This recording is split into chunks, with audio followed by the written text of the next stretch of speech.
You guys are talking about quarterbacks. Clearly, the huge, intriguing thing to talk about, the sexy thing to talk about in the draft and in free agency. I want to talk about the DB spot, right? If you look at what's going on in the draft, take a look, and free agency has not even kicked off yet, but corners have been on the move this season, or DBs. Look at Demarius Randall just recently getting traded. Then you, of course, have the Sherman deal, Aqib Talib, Marcus Peters.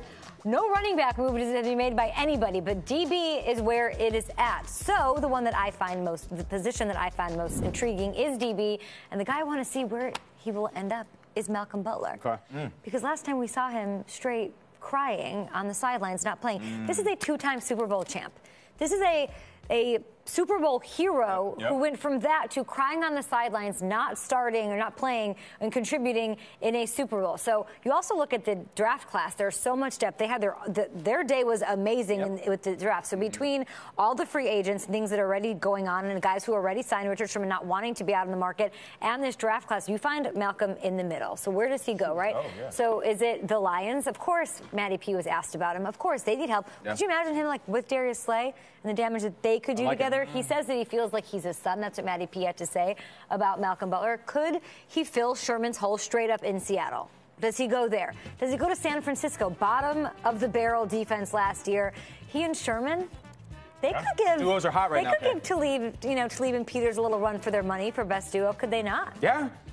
I'd be into that. How about the Saints? We keep hearing the connection. How far back has this gone since they have those joint practices? Cooks all that stuff. Are they going to? Is it going to happen? We don't need to sign Drew Brees first. Let's get that done or whatever. Then you have Green Bay. They clearly need a corner. They just got rid of them. This guy had 8 interceptions in 4 seasons. Clearly something wasn't that great right now in New England. They brought in Gilmore and gave him the big payday instead of Butler. I don't want it to be this thing that happened and we don't know what happened. And it'll be a win for the Patriots and Bill Belichick to have us not know how that unfolded, how good of a player was he. So I want him to go to a place where he can shine, probably with another great cornerback, and I'm just kind of excited to see where he goes. It's interesting with Butler. Tremaine Johnson, the Rams corner, is probably the top guy on everyone's list right now, but Butler is one of these question marks because truly, Kay, we know everything in the NFL. Everyone talks, everyone whispers my phone. We have no idea what happened. I honestly can tell you as a viewer and you guys here, I don't know what happened on that Sunday. And I don't understand why we don't have clarity yet. Still, and listen, I think the Patriots would have won that game if they played them. I think they needed one play in the secondary to win the game. That's it. It was that close.